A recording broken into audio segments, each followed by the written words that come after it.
Hello, welcome to my YouTube channel. ഇന്ന് ഓണം തിരുവോണ ദിവസമാണ്. അപ്പോൾ തിരുവോണമായിട്ട് വെളുപ്പിന് പിള്ളേരെല്ലാവരും എഴുന്നേറ്റ് കേട്ടോ. ഒരു 5:30 എല്ലാവരും എഴുന്നേറ്റ് കുളിച്ച് പുതിയ ഓണക്കോടിയൊക്കെ ഉടുത്തൊക്കെ എതിരേക്കാൻ വേണ്ടിയിട്ട് എല്ലാവരും തയ്യാറാവുക കേട്ടോ. അപ്പോൾ ചെറുത് മാത്രം കുളിച്ചിട്ടില്ല, ഒത്തിരി നേരത്തെ ആയതുകൊണ്ട് അവളെ ഞാൻ കുളിപ്പിച്ചില്ല. പിള്ളേർ ബാക്കി എല്ലാവരും കുളിച്ചു. എതിരേക്കാൻ വേണ്ടി പൂവും വിളക്കും എല്ലാം കത്തിച്ചൊക്കെ വെച്ച് തലേന്ന് തന്നെ ഞാൻ അട ചുട്ട് വെച്ചിട്ടുണ്ടായിരുന്നു കേട്ടോ. അപ്പം അടയൊക്കെ ചുട്ട് എടുത്ത് അത് എതിരേക്കും കേട്ടോ. അവർ ഓണത്തപ്പനൊക്കെ വെച്ച് എതിരേറ്റ് ഒക്കെ പൂവൊക്കെ ഇങ്ങനെ വെച്ചിട്ടൊക്കെ എതിരേക്കും കേട്ടോ. എല്ലായിടത്തും ഇങ്ങനെയൊക്കെയാണെന്ന് തോന്നുന്നു. നമ്മുടെ ഇവിടെയൊക്കെ ഇങ്ങനെയാണ് ചെയ്തു വരുന്നത്. അപ്പോൾ ആ എതിരേറ്റൊക്കെ കഴിഞ്ഞ് ആ ടൈമിൽ ഞാനും എൻ്റെ ഇളയ മോളെയും കൂടി കുളിപ്പിച്ച് ഞങ്ങൾ പുതിയ ഓണക്കോടിയൊക്കെ ഉടുത്ത് ഒക്കെ അമ്പലത്തിൽ പോകാനൊക്കെ റെഡി ആയിട്ട് ഇരിക്കുക കേട്ടോ.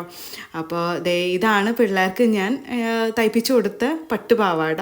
ഈ പ്രാവശ്യവും ഓണം ഞാൻ എൻ്റെ പഴയ ഒരു സാരി വെച്ചിട്ട് പട്ടുപാവാട തയ്ച്ചു. കാരണം എൻ്റെ ആ സാരികളൊക്കെ വെറുതെ ഇരുന്ന് ചീത്താണേക്കാളും നല്ലത് ഇവർക്ക് തയ്ച്ചു കൊടുക്കുവാണെങ്കിൽ ഇവർ ഇടയ്ക്കൊക്കെ അമ്പലത്തിൽ പോകുമ്പോഴൊക്കെ കൊടുക്കാമല്ലോ.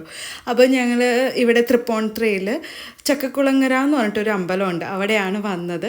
അപ്പോൾ അവിടെ ഈ നാഗത്തിൻ്റെ അവിടെ ഞാനിങ്ങനെ ഒന്ന് ചെയ്തിരുന്നു. ഇങ്ങനെ എനിക്ക് ഭയങ്കര ആഗ്രഹം നാഗത്തിൻ്റെ ഇവിടെ വരുമ്പോഴത്തേക്കും അവിടെ ഇങ്ങനെ പിള്ളേരുടെ പേരിലും നക്ഷത്രത്തിലും ഇങ്ങനെ ചെയ്യിപ്പിക്കുന്ന എനിക്ക് ഭയങ്കര ഇഷ്ടമുള്ള കാര്യമാണ് കേട്ടോ. അപ്പോൾ അത് കഴിഞ്ഞ് ഞങ്ങൾ പോട്ടയിൽ എന്ന് പറഞ്ഞിട്ടൊരു അമ്പലമുണ്ട്, അത് ഞങ്ങൾ വീണ്ടും അടുത്തായിട്ട് തന്നെയാണ് തൃപ്പൂണിത്തുറയിൽ.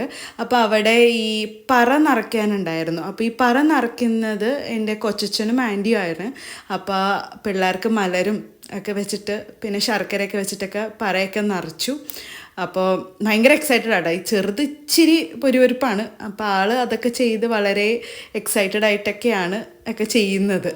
Welcome to my YouTube channel. ഓണമാണ്. ഞങ്ങൾ സാധാരണ രാവിലെ പോലെ അമ്പലത്തിലൊക്കെ പോയി ഞങ്ങൾ ഞങ്ങൾക്ക് എന്ന് വെച്ചാൽ ഇവിടെ ഓണം കിറ്റ് ഞങ്ങൾ കൊടുക്കാറുണ്ട്. അതായത് ഓണസദ്യ കൊടുക്കുന്ന പരിപാടി. ഞങ്ങൾക്ക് കാറ്ററിംഗ് ഉള്ളതുകൊണ്ട് ഞങ്ങൾക്ക് കുറേ ഓർഡർ വരും, അങ്ങനെ കാര്യങ്ങളൊക്കെ ചെയ്യാറുണ്ട്. പക്ഷേ ഇന്നത്തെ എന്ന് വെച്ചാൽ ഭയങ്കര തിരക്കുള്ള ദിവസമായതുകൊണ്ട് എനിക്ക് ഒരു വീഡിയോ എടുക്കാൻ പറ്റിയില്ല. രാവിലെ അമ്പലത്തിൽ പോയതും എതിരേൽക്കുന്ന വീഡിയോസും മാത്രമേ എനിക്ക് എടുക്കാൻ പറ്റിയിട്ടുള്ളൂ. ഇപ്പോഴാണ് ഈ ഉച്ച സമയത്ത് ചോറെല്ലാം ഉണ്ട് കഴിഞ്ഞിട്ടാണ് ഞങ്ങൾ ഓണപ്പൂക്കളിടാൻ പോകുന്നത്. പിള്ളേർക്ക് ഭയങ്കര ആഗ്രഹം വലിയ പൂക്കളിടണം. അപ്പോൾ അത് ചെയ്യാൻ പോണേണ്. അപ്പോൾ നമുക്കിനി അതിൻ്റെ കുറച്ച് വീഡിയോസ് കാണാം കേട്ടോ. അപ്പോൾ ഫുഡെല്ലാം കഴിച്ച് കഴിഞ്ഞു. ഓണസദ്യ 2 തരം പായസം എല്ലാം കഴിച്ച് കഴിഞ്ഞു. ഇനി ഞങ്ങൾ നേരെ ഓണപ്പൂക്കളിടാൻ പോണേ കേട്ടോ. കാണിച്ചാൽ ഇതിൻ്റെ ഇടയിൽ ഞങ്ങൾ കാറ്ററിങ്ങിൻ്റെ പല പരിപാടികളും നടന്നിട്ടുണ്ടായിരുന്നു. ചോറുണ്ടാക്കുന്നു, പാക്ക് ചെയ്ത് കൊടുക്കുന്നു, എടുത്ത് കൊടുക്കുന്നു, എല്ലാം ഭയങ്കര ബഹളമായിരുന്നു, ഭയങ്കര റഷായിരുന്നു. ഇതൊന്നും എനിക്ക് വീഡിയോ എടുക്കാൻ പറ്റിയില്ല.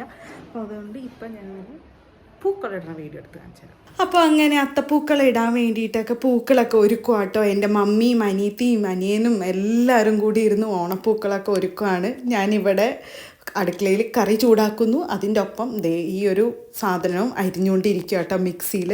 ഇതൊക്കെയാണ് ഇപ്പോഴത്തെ പരിപാടി. അങ്ങനെ ഓണമൊക്കെ കഴിഞ്ഞു.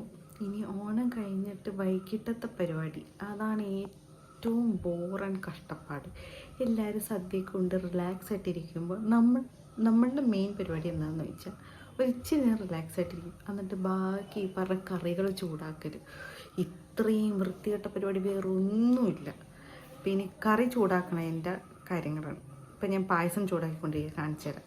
ഒത്തിരി പാലട പായസവും പരിപ്പ് പായസമൊക്കെ ബാക്കി വന്നിട്ട് അപ്പോൾ അതൊക്കെ ഇങ്ങനെ ചൂടാക്കിയൊക്കെ ഓരോ പാത്രത്തിലാക്കി വെക്കുക കേട്ടോ. അപ്പോൾ ഇതാണ് ഞങ്ങളുടെ ഓണപ്പൂക്കളം. അപ്പോൾ എല്ലാവർക്കും ഹാപ്പി ഓണം.